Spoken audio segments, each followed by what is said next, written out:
हाँ बच्चों, मैं आपके समक्ष आया हूँ।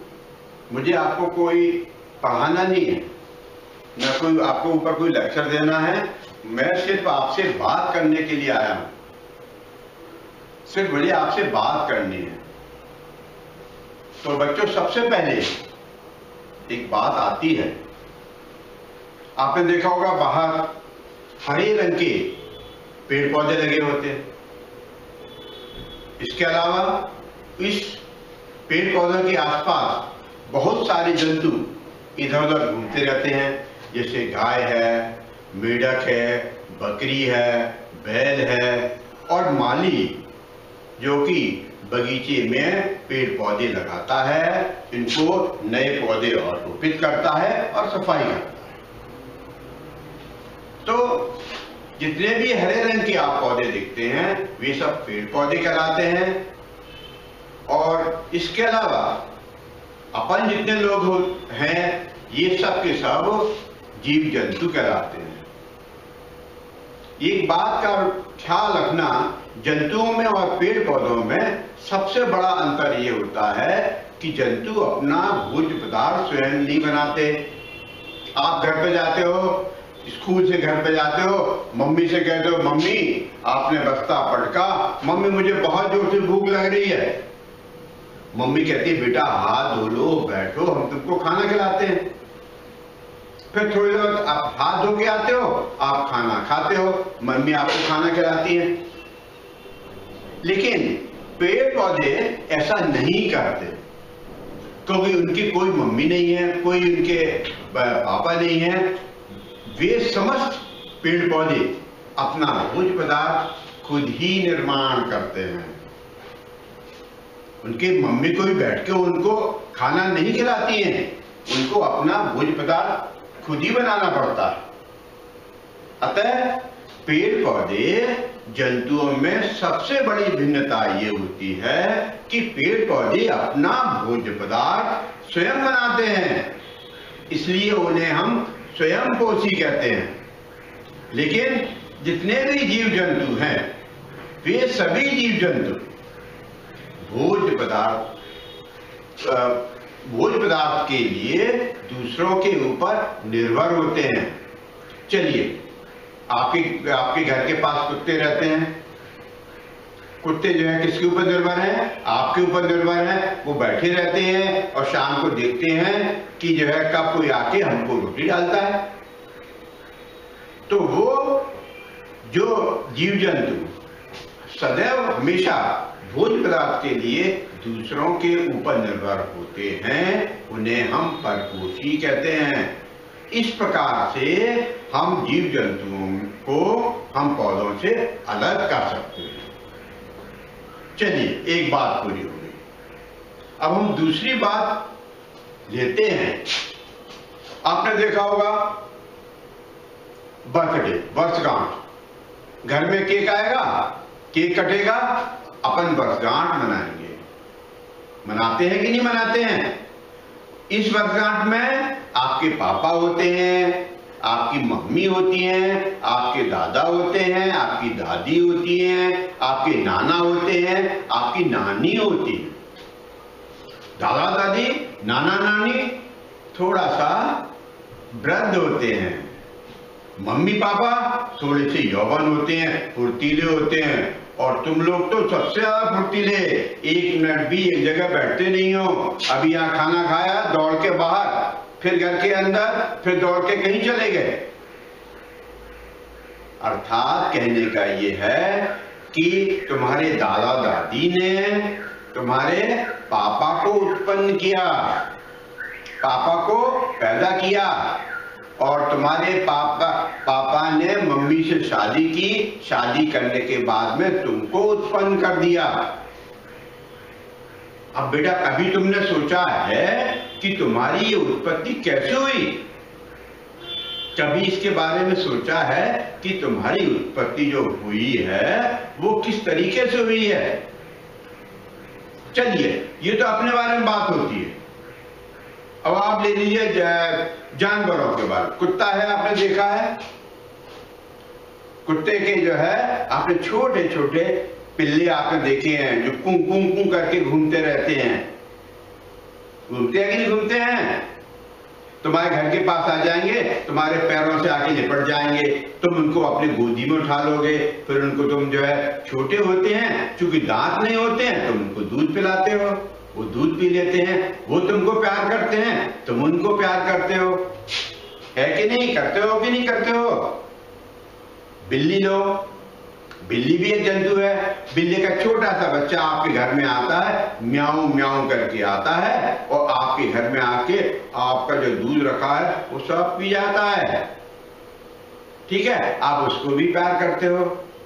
तो कभी तुमने सोचा कि कुत्ते का छोटा सा पिल्ला इस बिल्ली का छोटी सी बच्ची और तुम ये सब प्रकार के जंतुओं की उत्पत्ति कैसे हुई? इसका सिर्फ एक ही अंतर है, बहुत साधारण सा उत्तर है। ये सब इन सभी जीव जंतुओं की जो नए उत्पन्न होते हैं वो प्रजनन की प्रक्रिया द्वारा होते हैं। अब दिमाग में बात यह आ रही है कि प्रजनन क्या होता है? प्रजनन क्या होता है, ये दिमाग में बात आती है। हमारी उत्पत्ति हुई और प्रजनन से हमारी उत्पत्ति हुई है, ठीक है, मान लिया। अब बात यह आती है प्रजनन क्या हुआ? बेटे ख्याल रखना, प्रजनन की साधारण सी परिभाषा ये होती है कि जब नर एवं मादा दोनों आपस में संपर्क में आते हैं, तो संपर्क में आने के बाद में नर से शुक्राणु निकलता है, मादा से अंडा निकलता है और दोनों आपस में आके पहले संपर्क में आते हैं। संपर्क में आने के बाद में थोड़ा सा इन दोनों के बीच में झगड़ा होता है, थोड़ा सा झगड़ा होता है। झगड़ा होने के बाद में जो नर का शुक्राणु है वो मादा शुक्राणु के अंदर प्रवेश कर जाता है और प्रवेश करने के बाद में नर का जो नाभिक है जिसे हम युग्मक कहते हैं, वो मादा के नाभिक जिसे हम मादा युग्मक कहते हैं, दोनों आपस में मिल जाते हैं। फिर दोनों में झगड़े के बाद दोस्ती होती है और दोस्ती होने के बाद में एक छोटा सा जीव जिसे हम जायगोट कहते हैं या युग्मक कहते हैं वो बन जाता है।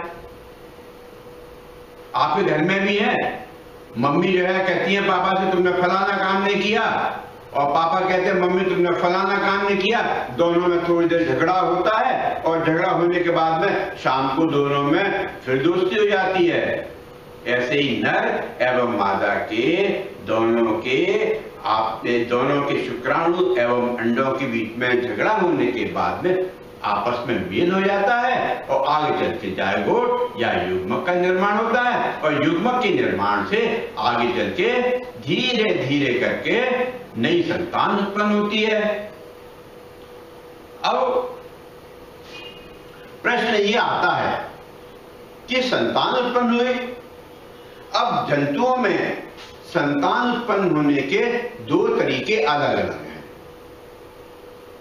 बेटा ख्याल रखना, जितने भी नर मादा हैं, मम्मी हैं, पापा हैं, पड़ोस के चाचा हैं, चाची हैं, ताई हैं, ताऊ हैं, ये सब के सभी जंतु कहलाते हैं।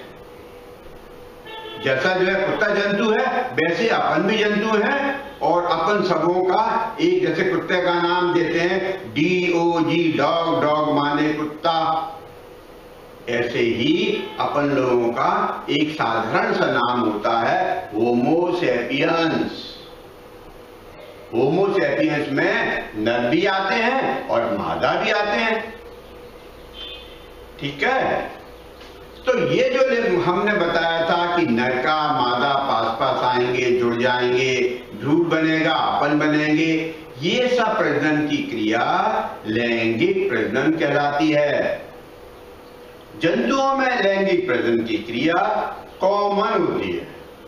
जितने भी जंतु हैं वे सब लैंगिक की प्रक्रिया करते रहते हैं।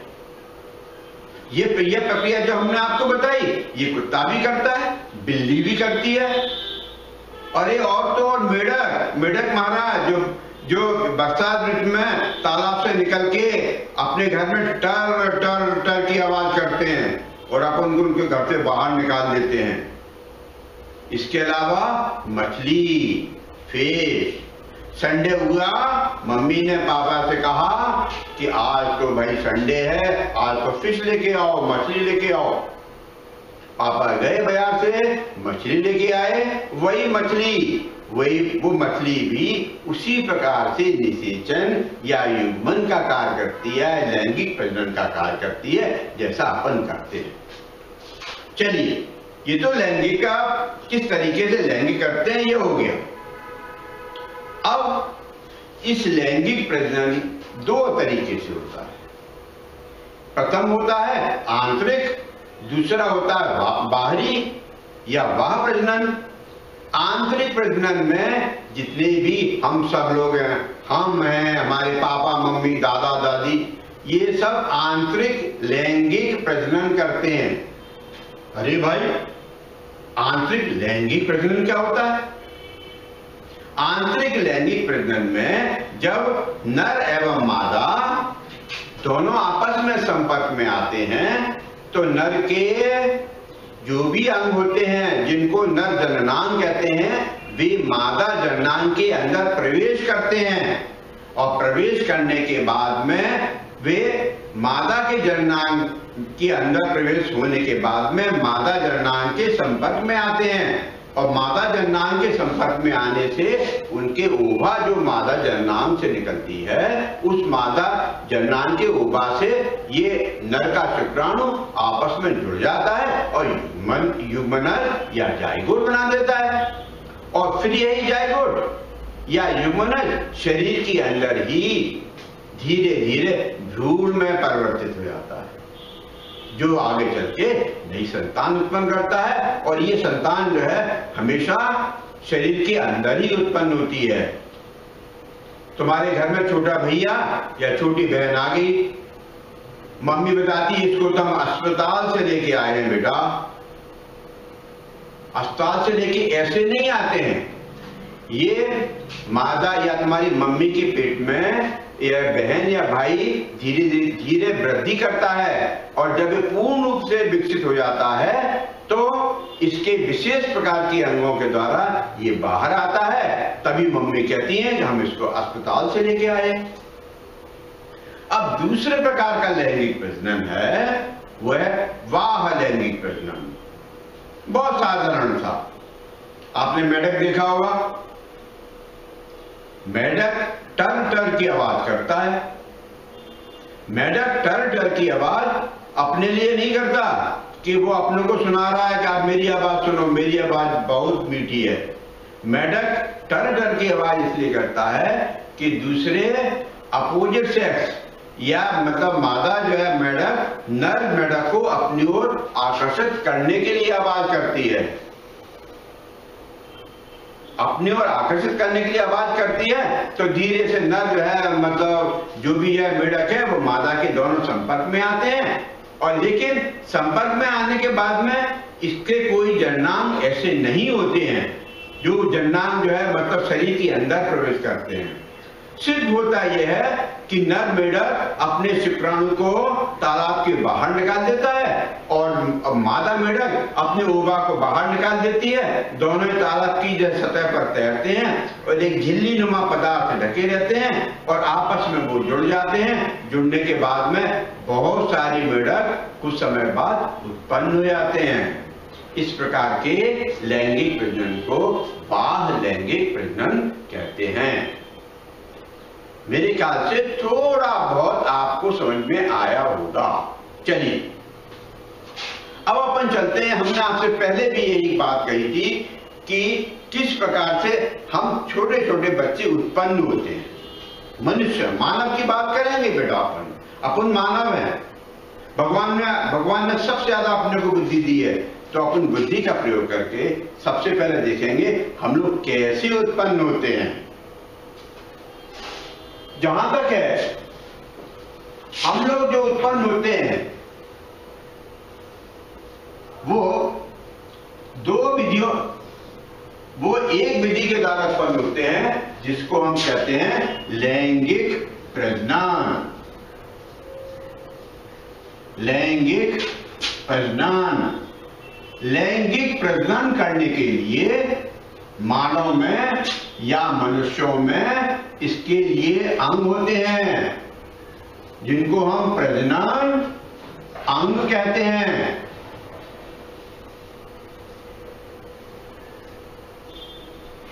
एक मानव में एक प्रकार का ही अंग होता है, इसलिए इनको यूनिसेक्सुअल कहते हैं। तुमने देखा होगा दो तरह के विद्यार्थी होते हैं, गर्ल्स बच्चे बच्चियां सब, बॉयज मीन्स लड़के लड़के। तो कभी सोचा है कि लड़कियों का जो सेक्स होता है वो लड़कों के सेक्स से बिल्कुल अलग होता है, इसलिए जो प्रजनन के अंग होते हैं वो दो रूप में होते हैं, नर प्रजनन अंग, नर प्रजनन अंग, और दूसरे होते हैं मादा प्रजनन अंग।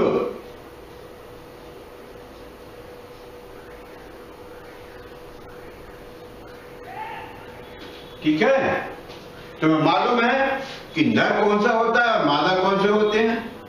तुमने देखा तुम्हारे पापा हैं, शेविंग करते हैं सुबह, मम्मी करती है क्या? नहीं करती ना। तुम्हारे पापा जो है और तुम कटिंग कराने बाजार में जाते हो, नाई के पास जाते हो ना, नाई के पास। मम्मी कहती है आज संडे हो गया, पापा के साथ जाओ, तुम कटिंग करा के आओ। तुम बैठ जाते हो कुर्सी पे बैठने के बाद में नाई एक तौली लगाएगा, तौली लगाने के बाद में तुम्हारी कटिंग करेगा। मम्मी जाती है कटिंग कराने? नहीं जाती, इसलिए मम्मी की चोटी होती है, अपन कटिंग कराने जाते हैं, अपनी दाढ़ी होती है, इसलिए अपने को नर बोलते हैं। मम्मी की दाढ़ी नहीं होती, मम्मी की लंबी चोटी होती है, इसलिए मम्मी को मादा बोलते हैं। ठीक है, अब हम देखेंगे कि सबसे पहले चलिए अपन जो है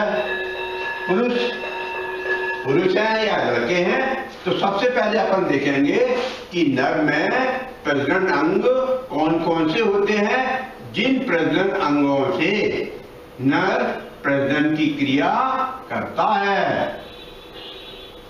ठीक है, अच्छा बेटा एक बात बताओ, सबसे पहले तुमने कहा स्कूल गए, स्कूल में पहुंचने के बाद में थोड़ी देर बाद तुमको बाथरूम लगी, बाथरूम में तुम क्या कहते हो?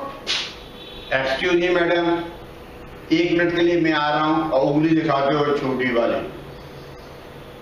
छोटी वाली उंगली का यह संकेत है कि आपको बाथरूम जाना है। जब आप बाथरूम के अंदर जाते हो तो आप जब बाथरूम करते हो तो वो बाथरूम इन प्रजनन अंगों से ही होके आती है। लिहाजा हम सबसे पहले नर प्रजनन अंग की बात करते हैं। नर प्रजनन अंग जितने भी बॉयज हैं वे सब देखेंगे। हमने तुमसे कहा था बाथरूम करने के लिए जाओ, तुम बाथरूम करने के लिए गए और तुम्हारी बाथरूम जो है यहां से बाहर आती है कि नहीं आती है? ठीक है, और जो छोटे छोटे तुम्हारे भैया होते हैं ना, जो अभी 1 साल के भी नहीं होते हैं, वो तो बिस्तर पे ही बाथरूम कर लेते हैं। तुम्हारा छोटा भैया घर पे बाथरूम करता है कि नहीं करता है? मम्मी फिर क्या करती है? उसको डांटती है, क्यों तुमने जो बिस्तर पे बाथरूम कर ली, तुम बड़े हो गए हो, समझदार हो गए हो, इसलिए जब भी तुमको बाथरूम लगती है तो तुम्हारे जो है मस्तिष्क से ये सूचना आती है कि तुमको बाथरूम जाना है। तुम बाथरूम जाते हो और इस अंग से पेशाब की क्रिया या यूरिन बाहर आती है। यह अंग मस्कुलर होता है, बहुत ही मुलायम ऊतकों का बना होता है, टिश्यूज का बना होता है। इसको हम साधारण सी भाषा में शिशिन कहते हैं। तभी तो कहते हैं ना छोटे बच्चों को शूशू आ रही है, मम्मी मुझे शूशू जाना है। शूशू का मतलब होता है शिशिन से पेशाब का बाहर निकलना होता है, इसलिए उसको शूशू बोलते हैं, शूशू। ठीक है। अब शिशिन के पास में, शिशिन के दोनों ओर ये अपना शिशिन है, ये अपना शिशिन है। ठीक है। इस शिशिन के ऊपर एक झिल्ली चढ़ी होती है, चढ़ी होती है कि चढ़ी होती है? ठीक है। ये अपना शिशिन है, इस शिशिन के ऊपर एक झिल्ली चढ़ी है। इसके पास में तुम देखना बेटा दो मुलायम सी संरचना और लगी होती हैं, देखिए, जिसमें जरा भी चोट लग जाती है तो अपने को बहुत ज्यादा दर्द होता है। ठीक है। इस शिशिन के दोनों ओर एक बहुत ही मुलायम लेकिन बीच में अंडे जैसी संरचना पड़ी होती है।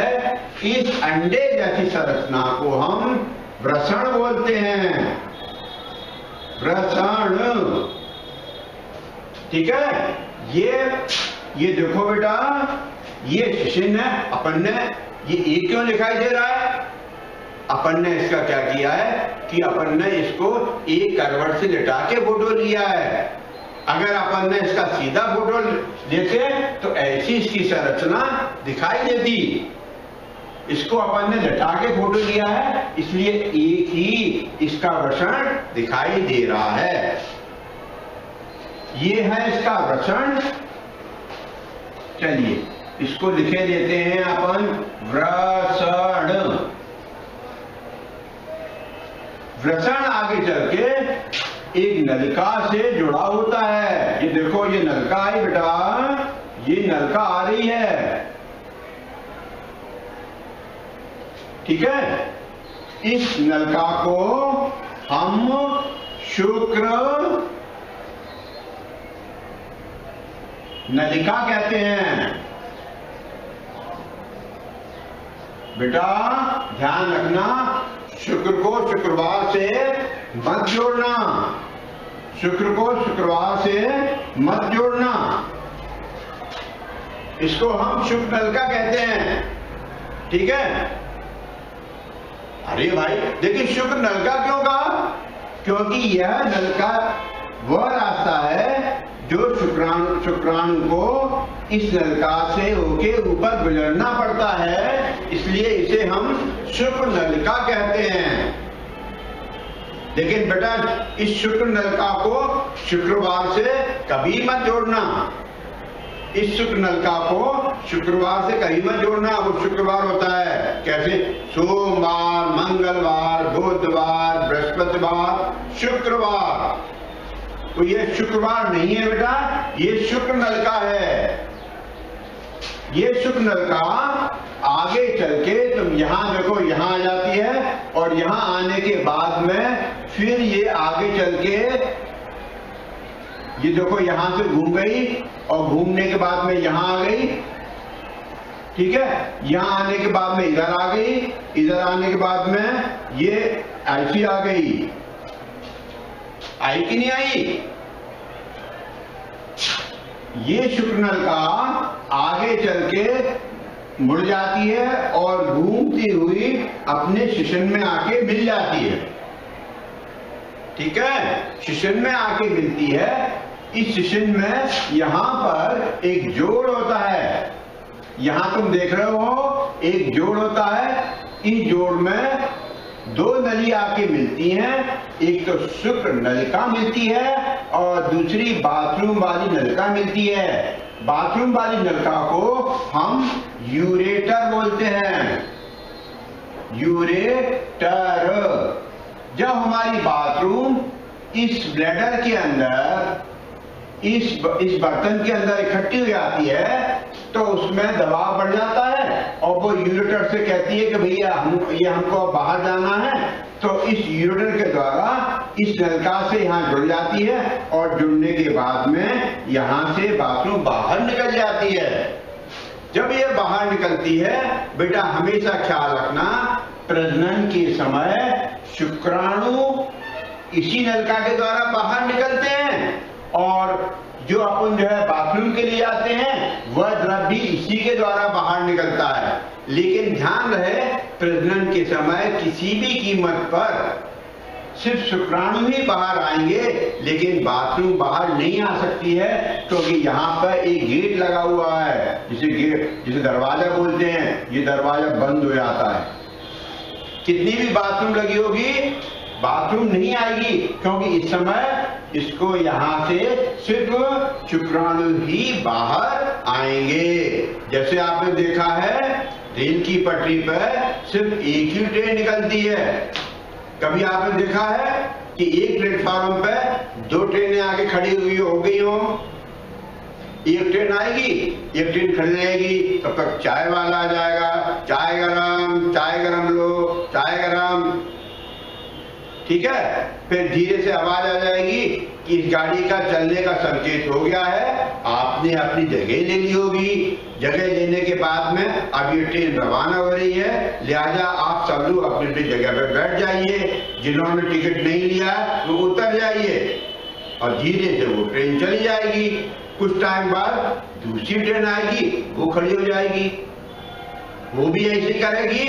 पैसेंजर आएंगे, रुकेंगे और उसके बाद में बैठेंगे कुछ और कुछ चली जाएगी। उसी प्रकार से जब यहाँ पे बाथरूम आती है, पेशाब आती है, उस समय इससे शुक्र जो है बाहर नहीं निकल सकते हैं, शुक्र की एंट्री बंद हो जाती है। और जब जो है शुक्र की एंट्री बंद होती है उस समय यहाँ से धीरे धीरे करके बाथरूम बाहर निकलती है। बेटा ध्यान रहे अपन सबको कम से कम एक दिन में 5 लीटर पानी पीना जरूरी है। क्यों जरूरी है? मम्मी कहती है पानी पियो, खाना खा लिया बेटा पानी पियो। मम्मी 1 गिलास पानी लेके आती है, आप आधा गिलास पानी पीते हो और आधा गिलास पिलाते हो। मम्मी से कहती मम्मी मैंने पूरा गिलास पानी पी लिया।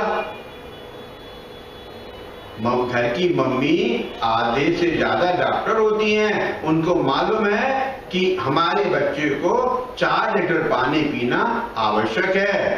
क्यों आवश्यक है? इसलिए आवश्यक है ये पानी इस नलका को सदैव साफ रखता है। इसके अंदर जो भी जो है गंदगी होती है उस गंदगी को इस शिशिन के रास्ते से बाहर निकाल देता है। चलिए अब हम सबसे पहले बात करते हैं कि ये वृषण क्या काम करता है। ये 2 अंडे जैसी समान संरचना होती हैं जो कि शिशिन के दोनों ओर लटकी होती हैं, ठीक है। जब गर्मियों का मौसम होता है, आप घबराना कभी मत। गर्मियों के मौसम में ये जो है जो मांस जो मस्कुलर या जो मानसिक संरचना है वे जो है फैल जाती हैं क्योंकि तापक्रम अधिक होता है।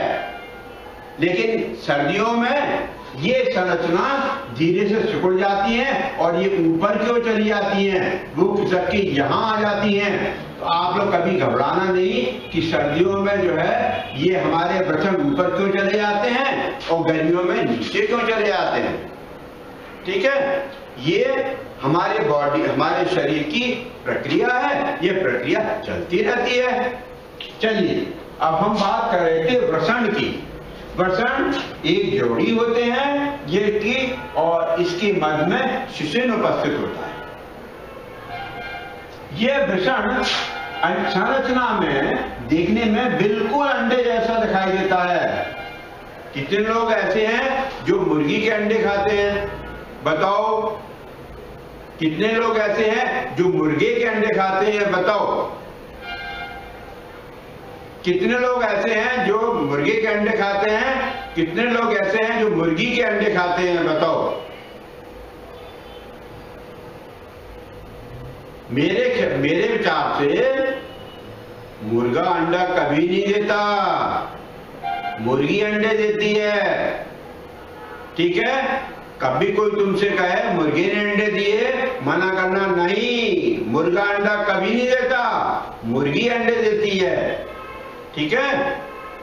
तो तुम सबको ये कहना चाहिए, नहीं सर, मुर्गा अंडा कभी नहीं देता, मुर्गी अंडे देती है।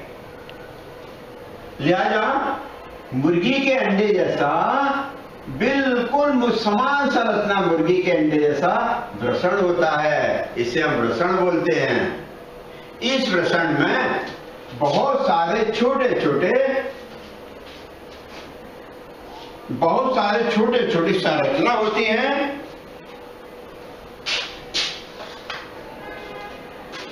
इस वृषण में बहुत सारे जो है छोटी छोटी ऐसी संरचनाएं पड़ी होती हैं। देखना बेटा, तुमने छोटे छोटे सांप के बच्चे देखे हैं? बहुत छोटे छोटे से दिखाई दे रहा है तुमको ये सांप के बच्चों में? ऐसा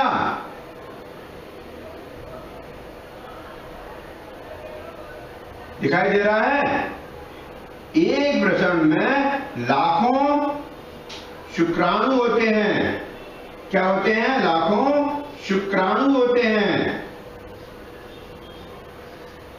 ये छोटे छोटे सांप के बच्चों जैसी जो रचना दिखाई दे रही है, ये सब रचना शुक्राणु हैं, सांप के बच्चे नहीं हैं। बेटा कभी है ये मत कहना कि हमारे वृषण में सांप के छोटे छोटे बच्चे रहते हैं, बल्कि ये कहना कि सांप के छोटे छोटे बच्चों के समान हमारे वृषण में संरचनाएं होती हैं, जिन्हें हम शुक्राणु कहते हैं। ये शुक्राणु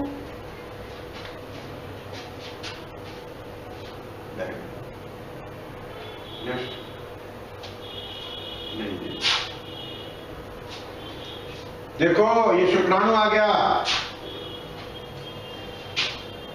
हमने तो बताया था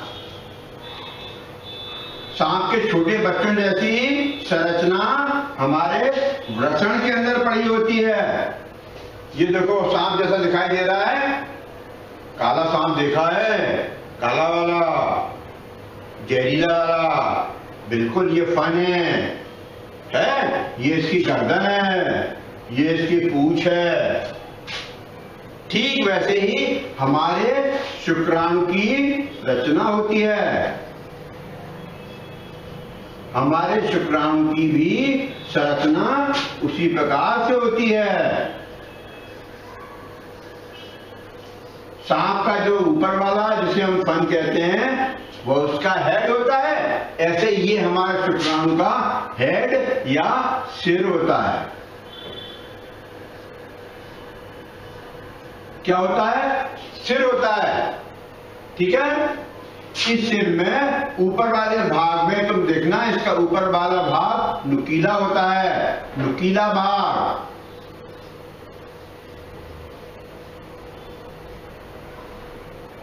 ये नुकीला भाग होता है।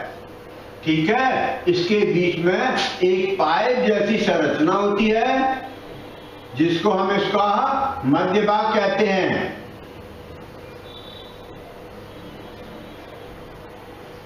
ठीक है? और इसके अंत में जैसी सांप की पूंछ होती है, उसी प्रकार से इस शुक्राणु की पूंछ होती है। ये एक शुक्राणु की संरचना हमने तुमको बना के बताई है। ऐसे बहुत सारे शुक्राणु वृषण के अंदर पड़े रहते हैं।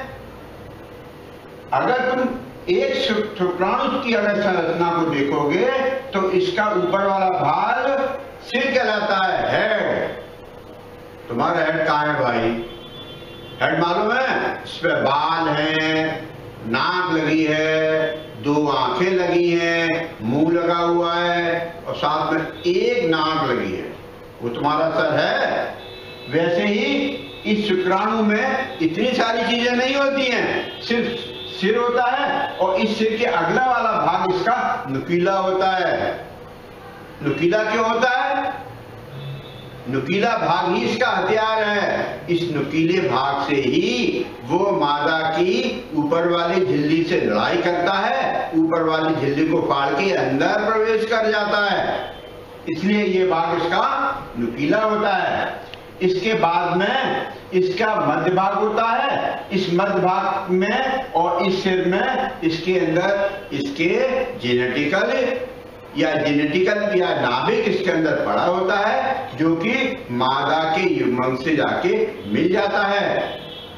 इसका आखिरी भाग देखो, जितना इसका बड़ा सिर है उतनी ही बड़ा तो मध्य भाग है, और दोनों को मिला दो तो उससे लंबी इसकी पूंछ है। पूंछ भी नुकीली, सर भी नुकीला। क्या आश्चर्य वाली बात है? पूंछ बहुत लंबी और नुकीली होती चली गई। पूंछ इसमें इसलिए होती है क्योंकि इसको मादा के जननांग के अंदर घूमना पड़ता है, यात्रा करनी पड़ती है, चलना पड़ता है। जैसे तुमको चलना पड़ता है, कहां से? घर से स्कूल और स्कूल से घर। जाना आना पड़ता है कि नहीं पड़ता है? तुम पैर से चलते हो, लेकिन इस शुक्राणु के पैर नहीं होते और इन पैरों की जगह इसकी पूंछ होती है। जब हमारा नुकीला भाग जब अंडा से लड़ाई करता है, उस समय ये पूंछ भी उसकी सहायता करता है। ठीक है? इस शुक्राणु, ये हमारा शुक्राणु जब परिपक्व हो जाता है तो मादा के अंदर प्रवेश करता है। ये हम आपको बता चुके हैं। ठीक है? चलिए, ये तो कौन से हो गए? नर जननांग हो गए। अब हम चलते हैं मादा जननांग के ऊपर।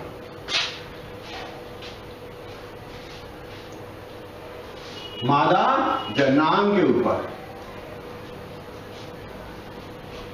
मादा जननांग कौन कौन है बेटा तुम्हारे घर में? मादा जननांग तुम्हारे घर में कौन कौन है? या तुम्हारे घर में मादा कौन कौन है? मादा कौन कौन? मादा कौन? आंसर बताओ। मम्मी, बहन, पापा, चाचा, भैया। आंसर बताओ, उत्तर बताओ। तुम्हारे घर में मादा कौन कौन? Mummy, yes. बहन, यस। पापा, नहीं। चाचा, नहीं। भैया, नहीं, क्योंकि इनके दाढ़ी नहीं है, ये बाजार में कटिंग कराने नहीं जाते हैं। ठीक है? और भी इनके शरीर के अंदर बहुत से अंग होते हैं जो अपन नर के अंगों से ये भिन्न होते हैं, वो हम आपको बताते हैं।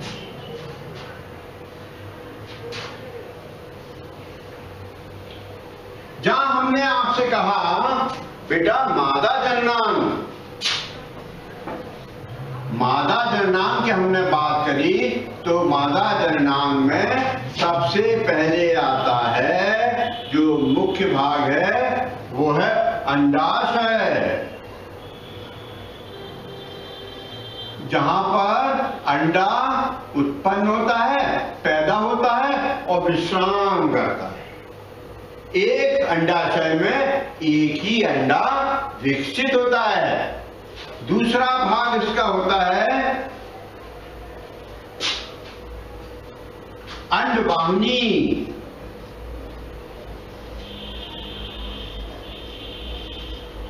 अंडवाहिनी वो अंडवाहिनी कुछ नहीं, घर के पाइप जैसी संरचना होती है जो अंडाशय से जुड़ी होती है। ये देखो, ये क्या चीज है? अंडाशय है।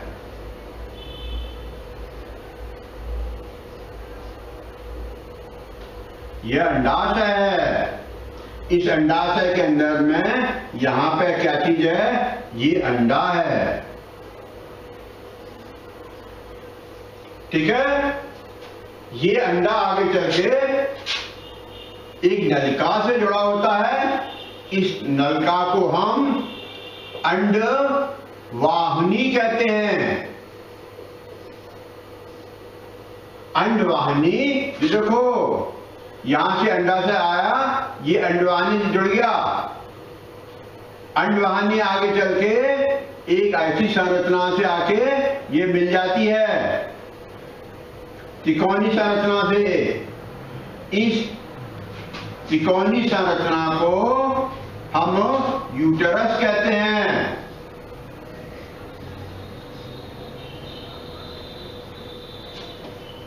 यूटेरस कहते हैं।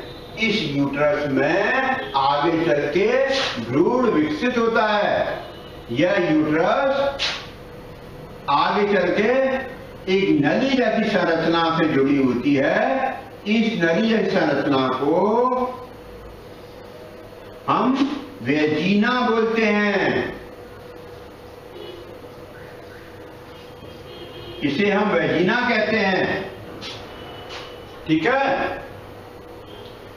तो हमने पहले बात करी अंडाशय की, दूसरी बात करी अंडवाहिनी की, तीसरी हमने बात करी यूटेरस की,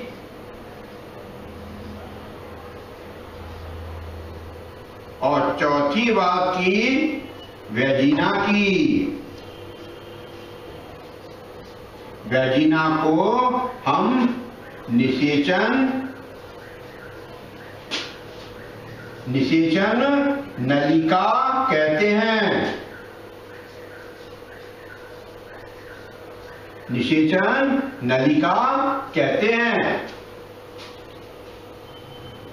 चलिए, इतनी बात हो गई। अब अपन फिर आ जाते हैं अपनी पुरानी बात पर, मादा जननांग। जैसे बेटा अपने पेट के नीचे आपने देखा है, पेट के बीच में एक छोटी सी टुंडी बनी होती है। देखा है टुंडी? ऐसा कोई सा ही बच्चा बता दो जिसको टुंडी ना हो। घर पे जाकर देखना, फिर हमें कल बताना। हम फिर कल आएंगे। कोई सा ही बच्चा हमको ऐसा बता दो जिसके टुंडी ना हो, चाहे नर हो चाहे मादा हो। ठीक है। टुंडी के पास से टुंडी के पास से मादा के जननांग प्रारंभ होते हैं। नर के जननांग टुंडी से नीचे से प्रारंभ होते हैं, लेकिन मादा के जननांग टुंडी से ऊपर से प्रारंभ होते हैं। वहां पर सबसे पहले एक त्रिकोणीय संरचना पड़ी होती है जिसे हम यूटेरस बोलते हैं। बहुत मोटा होता है। क्यों मोटा होता है? क्योंकि इसके अंदर भ्रूण का विकसित होता है, इसके अंदर भ्रूण का विकास होता है। और यह यूट्रस आगे चल के दो नलिका से जुड़ा होता है जिसे हम अंडवाहिनी कहते हैं। अंडवाहिनी क्यों कहते हैं? क्योंकि इससे अंडा जो है पास होता है, अंडे को गुजरने पड़ता है, और गुजरने के साथ ही इस अंडवाहिनी में ही शुक्र या नर का शुक्राणु आके मिलता है। इसलिए इसको हम जो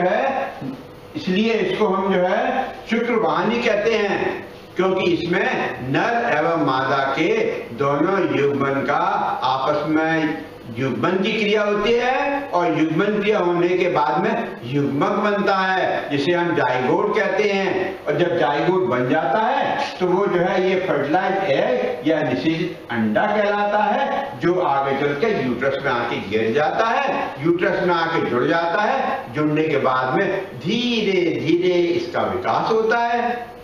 इसके बाद में और आओ तो ये अंडवाहिनी आगे चल के अंडाशय से जुड़ी होती है। अंडाशय 1 महीने में, हमेशा बेटा ख्याल रखना, ये अंडाशय मादा में दोनों तरफ होते हैं, सीधे पेट की तरफ यानी दाएं पेट की तरफ एवं बाएं पेट की तरफ। एक महीने में एक ही तरफ से एक ही अंडा उत्पन्न होता है। यदि दाएं तरफ से इस महीने में अंडा उत्पन्न हुआ है तो अगले महीने बाईं तरफ के अंडाशय से अंडा उत्पन्न होगा। ऐसा नहीं होगा कि जो प्लेटफार्म पर दो गाड़ी एक साथ आके खड़ी हो जाएं, ऐसा कभी नहीं होगा बेटा। अगर एक जो है अगर दाएं अंडाशय से अंडा निकल के आया है तो एक महीने में दाएं से ही निकलेगा और अगले महीने में बाएं जो है बाएं पेट की तरफ से अंडा निकलेगा और एक बार में एक ही अंडा निकलता है। लेकिन ख्याल रखना बेटा, जब अंडा निकलता है तो नर के बहुत सारे शुक्राणु इस अंडे के पास आ जाते हैं और हर शुक्राणु लड़ने को तैयार होता है कि नहीं हम लड़ेंगे, हम जो है इस अंडे से लड़ाई करेंगे। बहुत सारे शुक्राणु इस अंडे से लड़ाई करते हैं, बहुत सारे शुक्राणु इस अंडे से लड़ाई करते हैं, जैसा हम तुमको दिखाते हैं।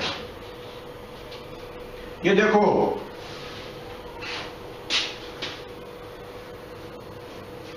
ये देखो, ये मानव का अंडाणु है, ये मानव का केंद्रक है। अंडाणु का ख्याल रखना सिर्फ मादा में, नर में कभी नहीं।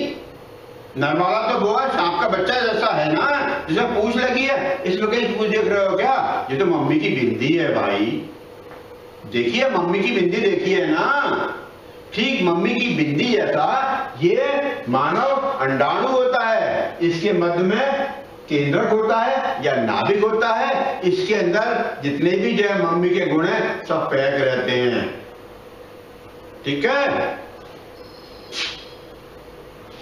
अब क्या होता है कि ये अंडा यहां पर आ गया, अंडवाहिनी में अंडा आ चुका, अब बहुत सारे शुक्राणु इसके पास आ गए। देखो सांप के बच्चे जैसे ये सबों के सिर हैं, सिर नुकीले हैं।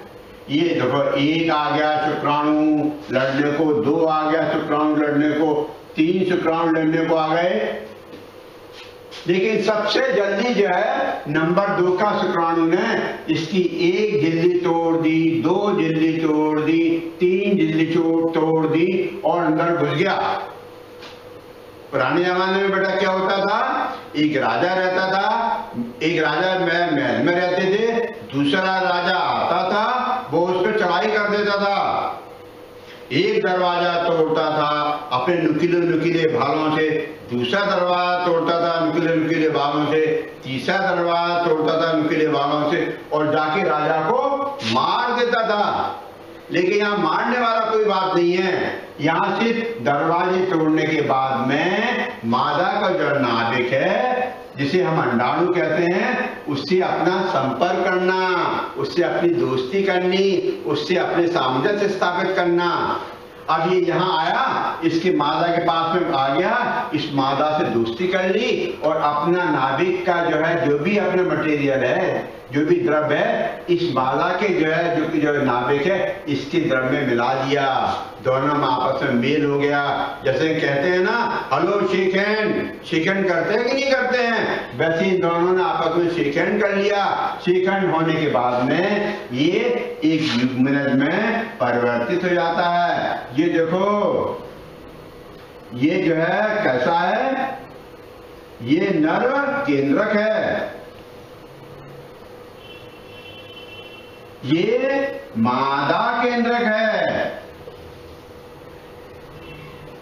ये दोनों ही केंद्रक पास पास में आ गए। देखो दिखाई दे रहा है, दोनों ने आपस में शेक हैंड कर लिया है, दोस्ती कर लिया है। हेलो हाउ यू आर करते कि नहीं करते अपन? ठीक है, नमस्ते वाली बात नहीं हो रही बेटा, हाथ मिलाने वाली बात हो रही है। नमस्ते दूर से करते हैं, अपन हाथ मिला रहे हैं। यहाँ नर केंद्रक ने मादा केंद्रक से हाथ मिला लिया, दोनों आपस में मिल गए। मिलने के बाद में इन दोनों में निषेचन की क्रिया पूर्ण हो गई। ठीक है, चलिए अब एक बात और आ गई कि यह अंडा जो उत्पन्न होता है ये अंडा 1 महीने में सिर्फ एक ही बनता है। प्रिपेयर्ड नहीं रहते। जैसे मम्मी रोज सुबह खाना बनाती है, बनाती हैं, बेटा आएगा स्कूल से, बेटे को गरम गरम रोटी सेक के खिलाएंगे, सब्जी भी गरम करके खिलाएंगे, ठीक है। पापा क्या करते हैं, पैसे को धीरे धीरे इकट्ठे करते रहते हैं और महीने में लाके तुम्हारे स्कूल में जाके तुम्हारी फीस भर देते हैं।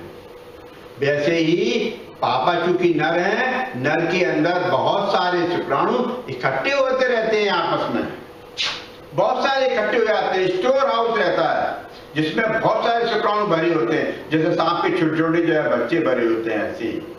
लेकिन मादा का अंडा हर महीने में एक निश्चित समय पे बनता है, ठीक है।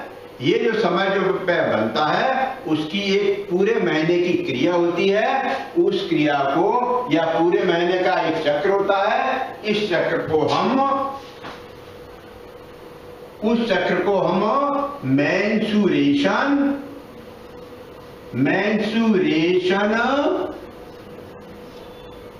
मेंसुरेशन चक्र कहते हैं।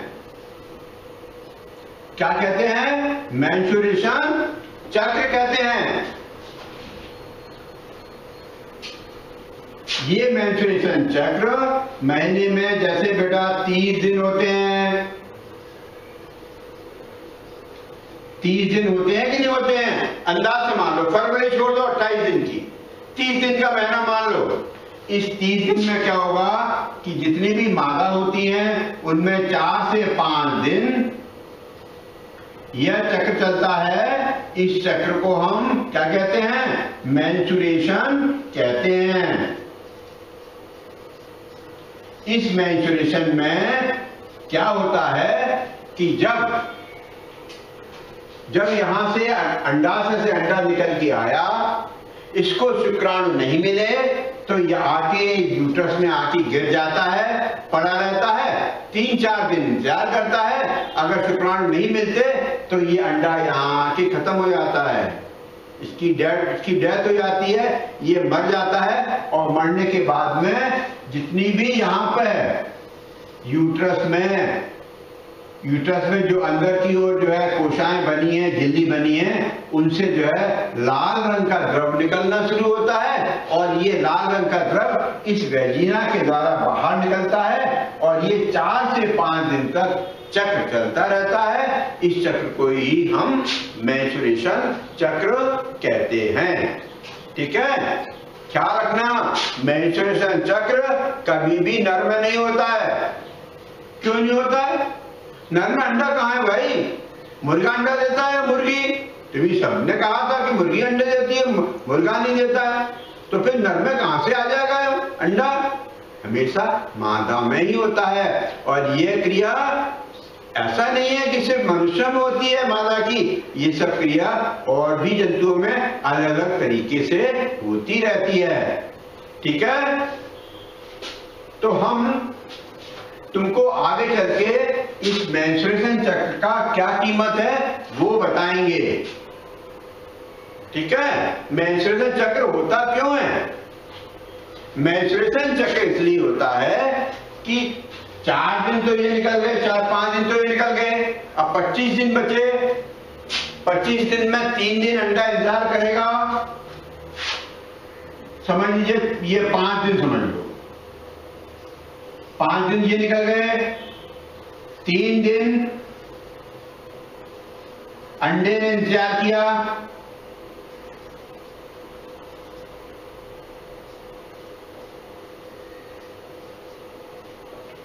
कितने दिन हो गए? 8, ठीक है। अब बचे 22 दिन।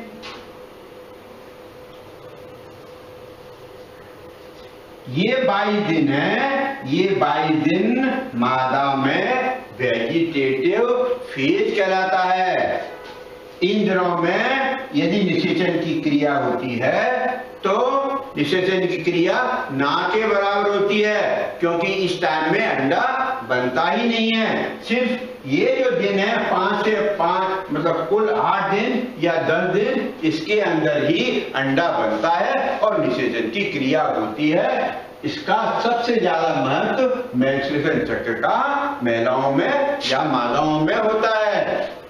इसलिए विशेष तौर से बच्चियां इन मेंस्ट्रुएशन चक्र के बारे में पूर्ण ज्ञान होता है और उसके हिसाब से ही अपनी दिनचर्या रखती हैं। ठीक है, चलिए अब आगे चलते हैं। निषेचन की क्रिया, निषेचन की क्रिया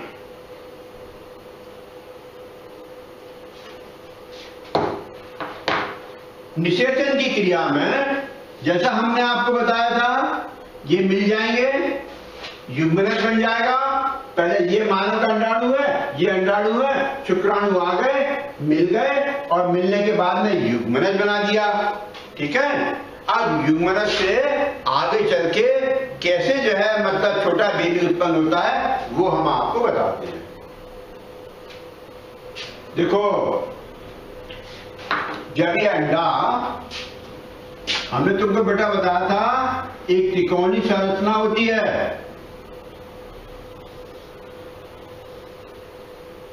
अरे बेटा भूल गए क्या? याद रखना, त्रिकोणीय संरचना। ठीक है,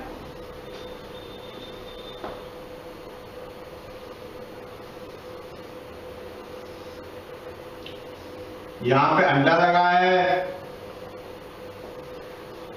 ये अंडाशय है,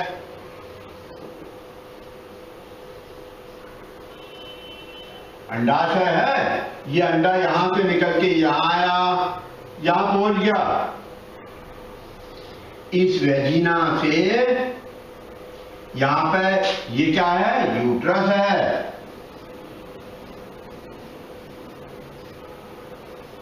ठीक है, यूट्रस के पास में ये वेजिना लगी हुई है।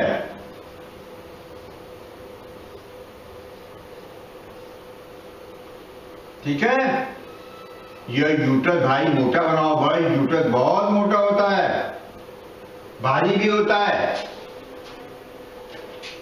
अब होता क्या है निषेचन में, पापा का शुक्राणु या शिशिर के द्वारा इस यूट्रस में प्रवेश कर जाते हैं। ये देखो, पापा के बहुत सारे शुक्राणु प्रवेश कर गए।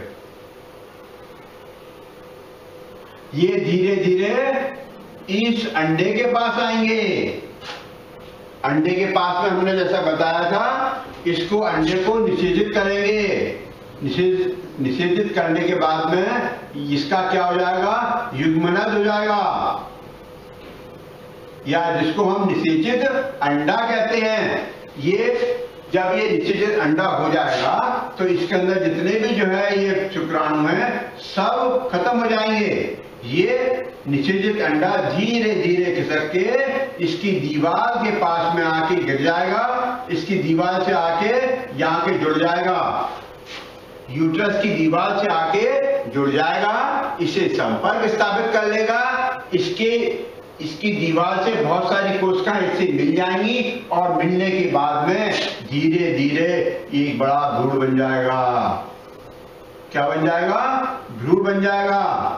जब ये भ्रूण बनेगा तो बेटा ख्याल रखना, सबसे पहले अपना बीज का उदर भाग बनता है, फिर सिर बनता है, फिर पैर बनते हैं, इसके बाद में प्रजनन अंग बनते हैं। यदि नर होता है तो शिशिन बनते हैं, यदि मादा होती है तो वेजिना बनती है। ठीक है, और आगे चलकर ये इस प्रकार से इतना बड़ा भ्रूण बन जाता है। ये देखो कितना बड़ा सर है, नाक बन गई, आंखें बन गई, मुंह बन गया, कान बन गए, सर कितना बड़ा बन गया, देखा?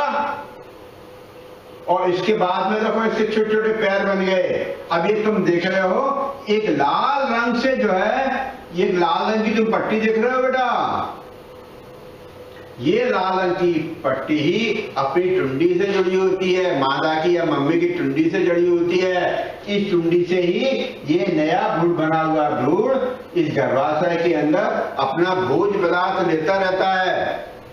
मम्मी ने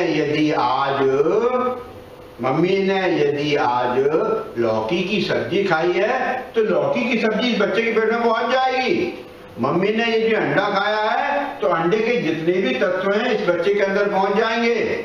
मम्मी ने यदि पिज्जा खाया है, पिज्जा भी पहुंचेगा बेटा। बर्गर खाया है, बर्गर भी पहुंचेगा। और मम्मी ने यदि ज्यादा बोला है ना तो ये खबर इस बच्चे को पहले पहुंचेगी, तुमको बाद में मिलेगी। लड़ाई की है तो भी खबर मिल जाएगी। तुम्हारी यदि पिटाई की है तो इस बच्चे को खबर मिल जाएगी कि आज भैया की पिटाई हुई। ठीक है। ये आगे चल के ये छोटा बेबी मम्मी के पेट में 9 महीने तक विकसित होता है, बढ़ता रहता है। शरीर के अंदर के अंग बनते हैं। हार्ट बन गया, दिमाग बन गई, आंख पूरा बन गया, फेफड़े बन गए। जब पूरा तैयार हो जाता है तो 9 महीने बाद इस वेजिना के द्वारा ये बाहर निकल आता है। तब मम्मी जो है उसको अस्पताल से आपके घर ले आती है और कहती है कि हम तो इसको अस्पताल से लेकर आए हैं। इसी क्रिया को हम निषेचन की क्रिया कहते हैं। ये निषेचन की क्रिया जो हमने आपको बताई है वो मानव में बताई है।